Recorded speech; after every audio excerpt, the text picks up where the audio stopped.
Welcome to an old steam pond launch in poor condition, part 17. I made a second servo mounting. It is a mirror image of the one I made in the previous episode. I show the servo fitted with a link arm to the gas cutoff valve. Part of the wooden superstructure had to be cut out to allow the fitting of the regulator servo. The clip now on screen shows an almost identical servo mounting to the one I made in the last episode, except this one is a mirror image of the first one and it fits at the other side. The mounting does of course need painting yet, but I'm going to do some work on it, so I'm not going to do any painting for the moment. So here are the pair of mounts. One of them also has the emergency gas cutoff valve fitted to it, and the other mounting just has the servo sat in it which will operate the steam regulator.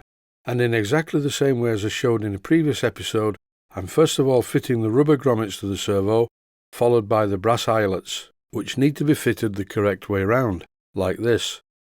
If you fit them the other way round, when you tighten the screws up, the pressure of the screw may push the brass eyelet down into the wooden mounting, which in turn will clamp the servo too tightly. In this clip, I'm just illustrating the fact that these holes in most of the horns on servos are generally too small for the required fittings. Particularly these metal clevises, they do not want to be tight. Any tightness in the radio control system will cause binding, which in turn will cause a heavier current drain on the battery. Initially, I was considering soldering this clevis to a piece of Bowden cable. And a Bowden cable running in a sleeve is just like the braking system on a lot of pedal cycles. For the gas cutoff valve, I'm just going to use a piece of stainless steel wire, so I decided to use a longer piece of stainless steel wire, bent in exactly the same way as I'm doing at the moment, to operate the regulator. Using this clever tool that puts a Z bend in a piece of wire, I'm bending the wire to connect the servo arm to the gas cutoff valve arm. But before I can continue, I need to drill the hole a little bit bigger in the gas cutoff valve arm, as well as all the holes in the servo arm, and this will ensure a low friction connection between the two parts. The rest of the operation is surprisingly simple. First of all, I thread the connecting rod through the servo arm, and then I place the arm on the gas cutoff valve at exactly the same angle as the arm on the servo, and then by locating the peg on the end of the Z bending tool into the arm on the gas cutoff valve, I simply put the wire through the Z bending tool and squeeze the handle together. And when the Z bending tool has made me a perfect little connecting rod, I remove the servo arm and fit the whole thing together and then replace the servo arm. It's not a good idea to do what I'm currently doing, which is to physically move the servo without it being connected to the radio control system. If you move it too hard, you are likely to break something, so be warned, don't do this. This is an aerial view of the arrangement in the bow area of the boat. In the centre is the condenser oil trap, and at either side is a servo, one controlling the gas cutoff valve and the other one at the bottom controlling the steam regulator. As the condenser oil trap in the middle will be quite hot when it's in use, I intend to use some thermal insulation between the condenser and the two servos. I decided in the end, after playing with another type of regulator, to fit one of these slide valve regulators. I generally use them and they seem to be quite good.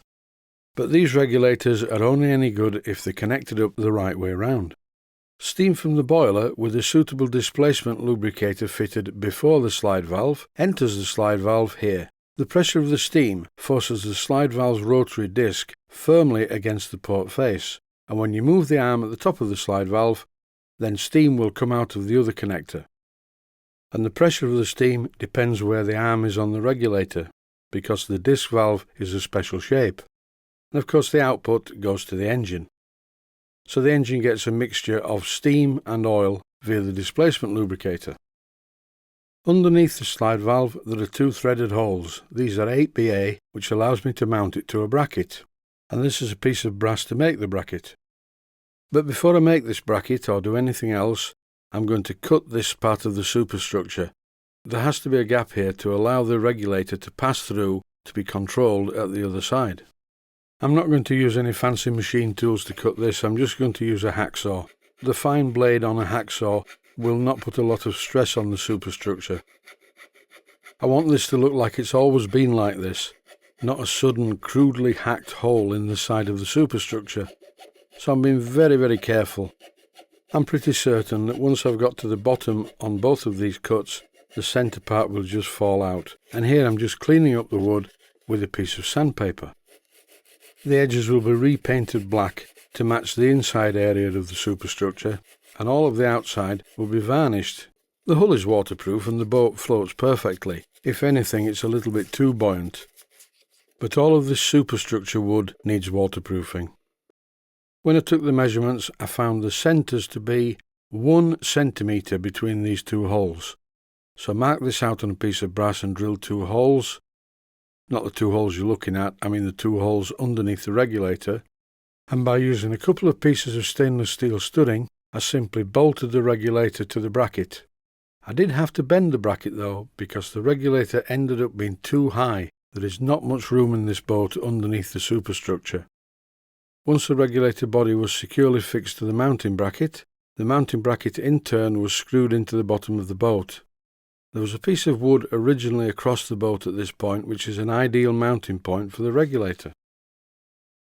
And the final thing to do, in exactly the same way as I've just shown when I mounted the gas cut-off valve to the servo arm, by using a much longer piece of stainless steel rod, putting a Z-bend in one end of it, followed by a Z-bend in the other end of it, as I previously described, the servo arm is now connected to the regulator.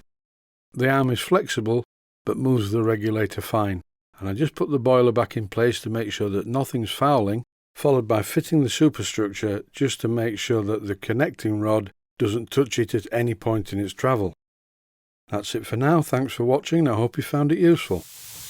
Please take the time to visit my Mainsteam Models website and click on the section of the website that says Video Playlists. And by doing that, you can find other videos that you may like to watch. And by using the playlists, you can actually watch the videos back to back.